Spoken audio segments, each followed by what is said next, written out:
इस बार का पहला चंद्र ग्रहण होली के दिन लग रहा है और इसका असर न सिर्फ राशियों पर बल्कि देश दुनिया में भी देखने को मिलेगा।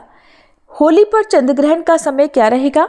सूतक काल कब से कब तक रहेगा, हमारे देश में ये ग्रहण दिखाई देगा या नहीं देगा, और अगर दिखाई देगा तो किन किन नियमों का पालन करना चाहिए, नहीं दिखाई देगा तो भी किन किन सावधानियों को आपको ध्यान में रखना है, और ग्रहण संबंधी नियमों का पालन गर्भवती महिलाओं को करना चाहिए या नहीं करना चाहिए, ये भी आप जानेंगे। अगर जानकारी आपको अच्छी लगे तो वीडियो को लाइक जरूर कीजिएगा। साल 2025 में इस बार 4 ग्रहण लगेंगे, जिनमें 2 सूर्य और 2 चंद्र ग्रहण होंगे। साल का पहला ग्रहण जो कि एक चंद्र ग्रहण है, इस बार फाल्गुन पूर्णिमा के दिन यानी 14 मार्च को लगने जा रहा है,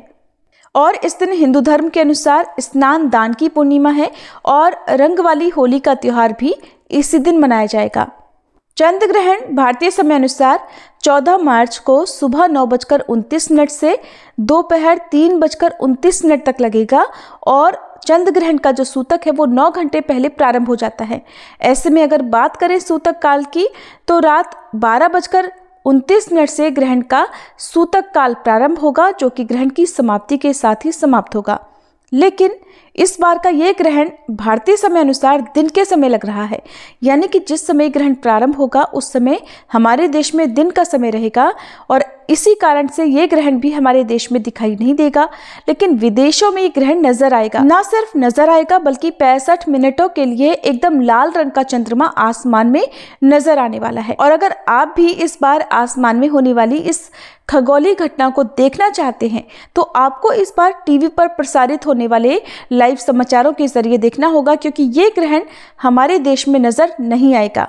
और इसलिए हमारे देश में इसका कोई भी सूतक काल मान्य नहीं होगा। पहले बात कर लेते हैं दुनिया के किन किन हिस्सों में ये ग्रहण दिखाई देने वाला है।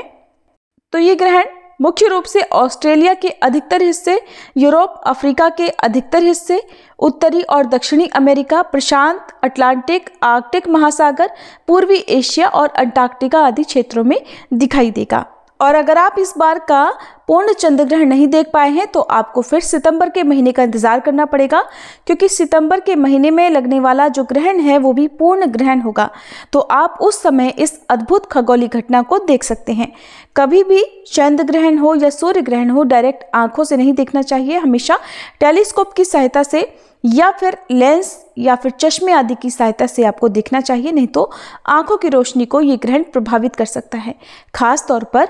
गर्भवती महिलाओं को ग्रहण के समय सावधानी बरतने की सलाह दी जाती है, क्योंकि जो ग्रहण की किरणें होती हैं वो इतनी दूषित होती हैं या उनसे इस तरह की किरणें निकलती हैं जो गर्भस्थ शिशु को कुछ न कुछ हानि पहुंचा सकती हैं। और हमारे देश में तो वैसे भी ग्रहण को बहुत ही अशुभ माना जाता है, और अगर हमारे देश में ग्रहण नहीं भी दिखाई दे रहा है,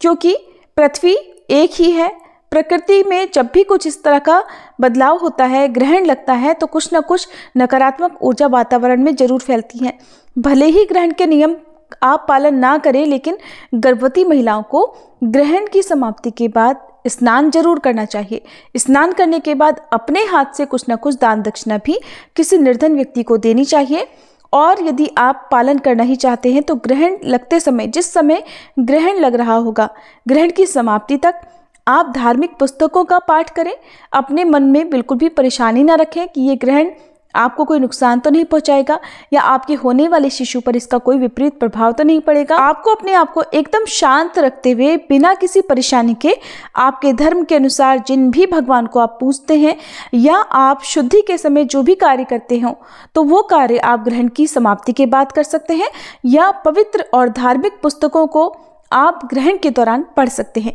खास तौर पर हमारे देश की जो भी महिलाएं जो प्रेग्नेंट हों और विदेशों में रहती हों, उन्हें इस ग्रहण से सावधानी अवश्य बरतनी चाहिए। और सावधानी ये कि आपको ग्रहण की रोशनी में डायरेक्ट आने से बचना चाहिए। अगर बहुत ज़्यादा ज़रूरी हो तो आपको अपना शरीर पूरी तरह से कपड़े से ढककर आंखों में चश्मा लगाकर ही घर से बाहर निकलना चाहिए। ग्रहण प्रारंभ होने से पहले खाने पीने की जो भी चीज़ें हैं उनमें तुलसी की पत्ती या फिर दूर्वा डालकर रखें, और ग्रहण समाप्त होने के बाद उन्हें निकालकर फेंक देना चाहिए। जहाँ तक हो सके ग्रहण के समय जो भी खाने पीने की चीज़ें बच जाती हैं, गर्भवती महिला को खाने से बचना चाहिए।